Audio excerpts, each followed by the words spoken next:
क्या तुमने कभी वो एहसास महसूस किया है जब तुम बहुत कुछ कहना चाहते हो पर कुछ कह नहीं पाते क्योंकि डर लगता है लोग क्या सोचेंगे।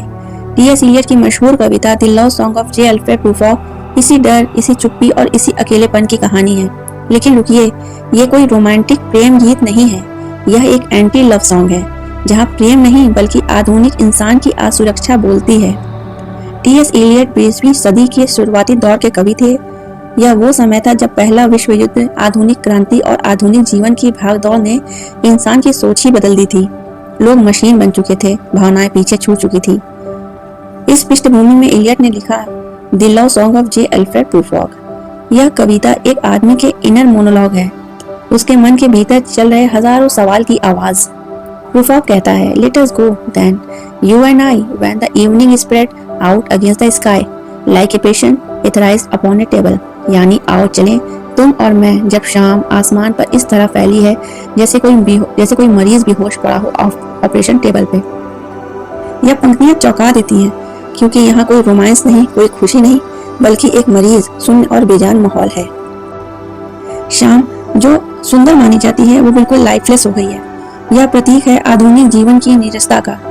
शाम मर चुकी है और शायद प्रूफॉक की उम्मीदें भी। प्रूफॉक हमें अपने शहर की गलियों में ले जाता है। वहाँ पीली धुंध, गैस लाइटें और सुनसान रास्ते हैं। यह कोई रोमांटिक जगह नहीं बल्कि एक आत्मा की भूल भुलैया है। वो कहता है the yellow fog that rubs it's back upon the window pan. यह येलो फॉग शहर की धुंध नहीं बल्कि प्रूफॉक के मन की धुंध है। उसके विचार धुंधले हैं, उलझे हैं, वो किसी दिशा में साफ नहीं देख पाता। अब आता है कविता के सबसे चर्चित हिस्सा, in the room the women come and go talking about Michelangelo. यह लाइन 2 बार आती है क्योंकि यह प्रूफॉक की कॉन्शियसनेस का इको है। वो एक ऐसे कमरे में है जहाँ शिक्षित औरतें माइकलएंजेलो यानी कला और सौंदर्य के महान प्रतीक के बारे में बातें कर रही हैं, पर प्रूफॉक उनमें खुद को बेगाना महसूस करता है। वो खुद को उनके स्तर से नीचे समझता है। वो सोचता है मैं क्या कहूँ, मेरे पास तो कोई महान बात नहीं। वो वहाँ है पर फिर भी नहीं है। लोग बातें कर रहे हैं पर वो बस सुन रहा है। यह लाइन आधुनिक समाज की सबसे बड़ी सच्चाई है, भीड़ में भी अकेलापन। प्रूफॉक एक ऐसा आदमी है जो हर बात सोचता है, कहने से पहले, कदम बढ़ाने से पहले, यहाँ तक कि प्यार जताने से भी पहले।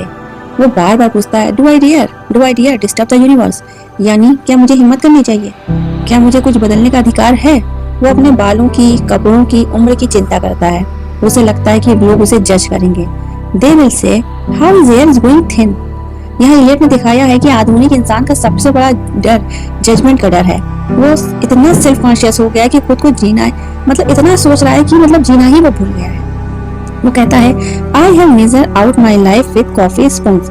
कितनी गहरी बात है। वो कह रहा है कि उसकी जिंदगी इतनी छोटी छोटी चीजों में बीत गई, चाय की चुस्कियां, मामूली बातों और डर में। कोई बड़ा सपना नहीं, कोई दिनचर्या या कोई डर, जैसे कि कोई बड़ा सपना नहीं, बस दिनचर्या और डर। अब प्रूफॉक सपनों की ओर चलता है। I have heard the mermaid singing each to each. वो सोचता है कि ये जलपरियां गा रही हैं, फिर कहता है I don't think they will sing to me. वो मान चुका है कि सुंदरता, प्रेम और प्रेरणा की दुनिया उसके लिए नहीं है। वो अब बस एक तमाशबीन है जो किनारे पर खड़ा देखता है पर कभी कूद नहीं पाता। और आखिर में till human voices wake us and we drown, यानी जब असलियत की आवाज हमें जगाती है हम अपने ही डर में डूब जाते हैं। The love song of J. Alfred Prufrock किसी एक आदमी की नहीं बल्कि हर आधुनिक इंसान की कहानी है। वो जो सोशल मीडिया पर मुस्कुराता है पर अंदर से थक चुका है। वे जो लोगों के बीच होता है पर खुद से दूर होता है। प्रूफॉक वो इंसान है जो प्यार करना चाहता है पर बोल नहीं पाता, जो जीना चाहता है पर डर के साए में घुटता है। हम सबके अंदर एक प्रूफॉक है जो सोचता है पर कहता नहीं, जो महसूस करता है पर जताता नहीं। और शायद जिंदगी का असली दुख यही है, जब हम सब कुछ कह सकते हैं और चुप रह जाते हैं।